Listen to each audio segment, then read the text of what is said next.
Time to talk about my second favorite episode of this series, Bragging Rights, my first being Common Interest. There's something about Odd. He's a weird character that gets put in the weirdest scenarios. If you've been following the Aelita Diaries long enough, you would know this. This character has been nearly deleted, cross dressed as a Japanese girl, DNA fused with his dog, zombie possessed, you named it, nearly starved to death, turned into clones of himself. I mean, this poor, this poor Australian kid, he's seen it all and been it all.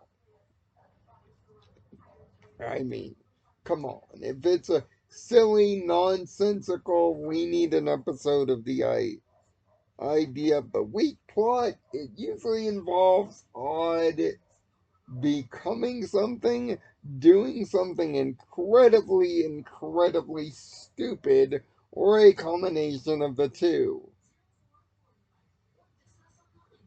This is one of those weeks. And it won't be the last time that Kiwi is involved in something weird. In fact, it won't even take us that long.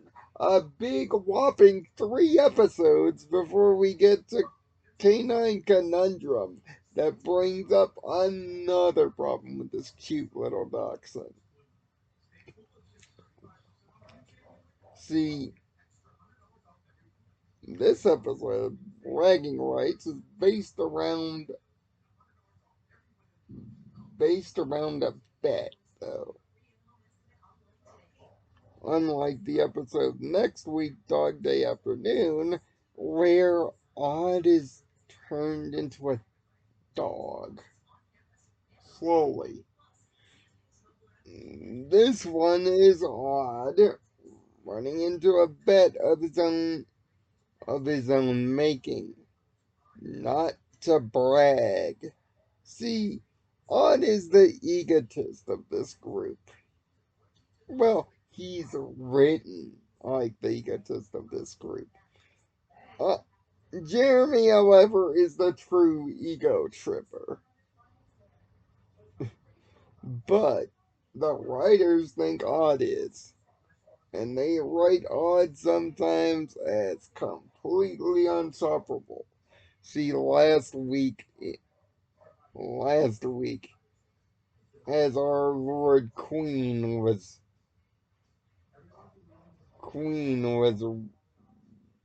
ripping and tearing at it. But, but yes, poor Ahmad makes a bet with Rick that everyone remembers and recalls. Not to brag about himself for an entire week, or it's less lunch for you. I takes this bet in an effort to be humble about it, but he struggles. The replica from Lab Rat still needs, though, to be destroyed. So, it's up to the gang to put it together.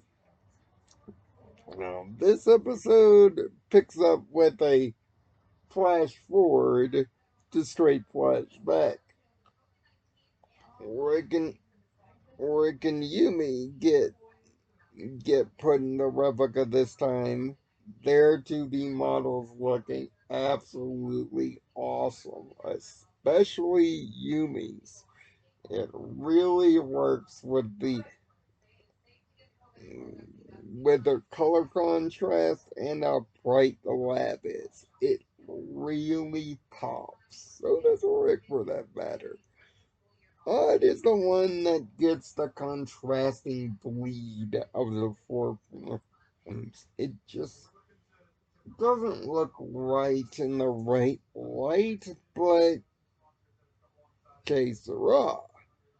Now, our lovebirds are being attacked by the tarantulas we saw last episode. Which leads us back to the flashback of the birth of the actual plan and the bats. Everything seems to go easy enough.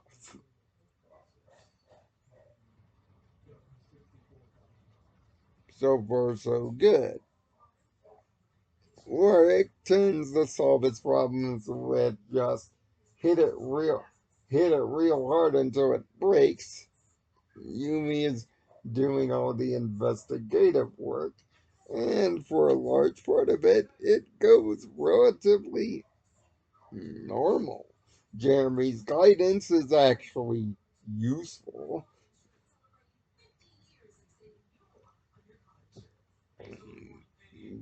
but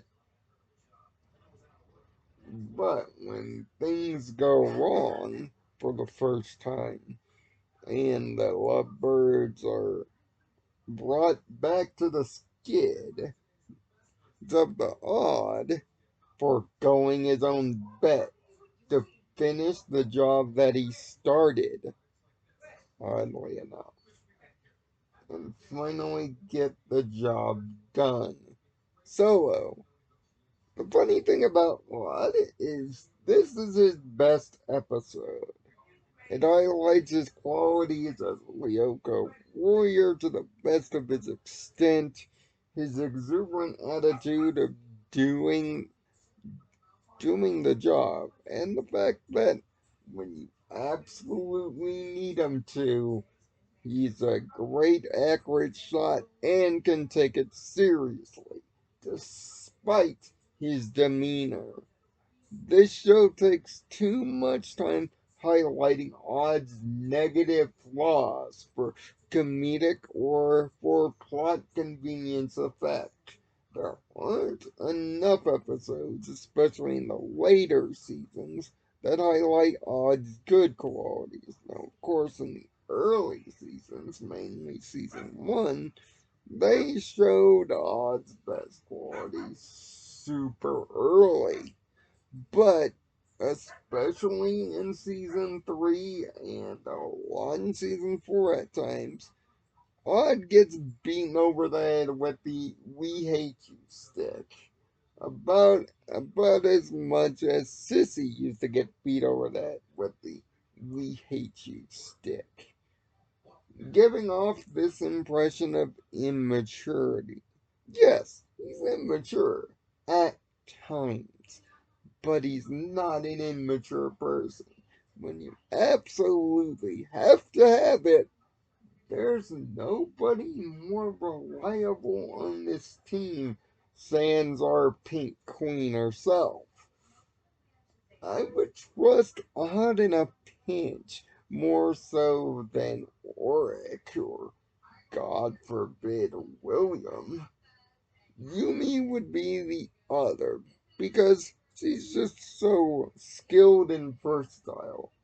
But Odd is clearly the super reliable one, and bragging rights shows how reliable he is, despite the fact that he's much like a wrestling heel.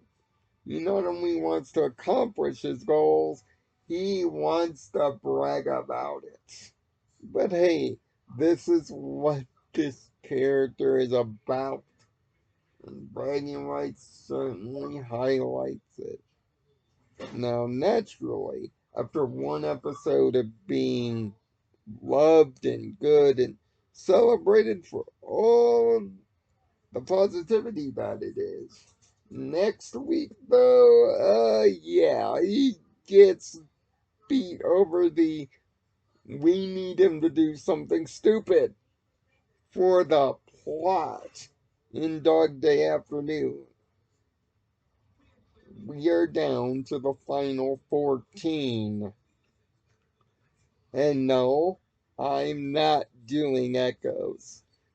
I'm not giving YouTube love to a clip show and a goodbye. There's a much better way of doing that. We'll get to that when it's time. But until next Monday, you know, Bragging Rights is a 5 out of 6 episode. It's good. And I'm sorry about talking about Dog Day Afternoon earlier. But there's a reason. The two episodes bleed so seamlessly into each other.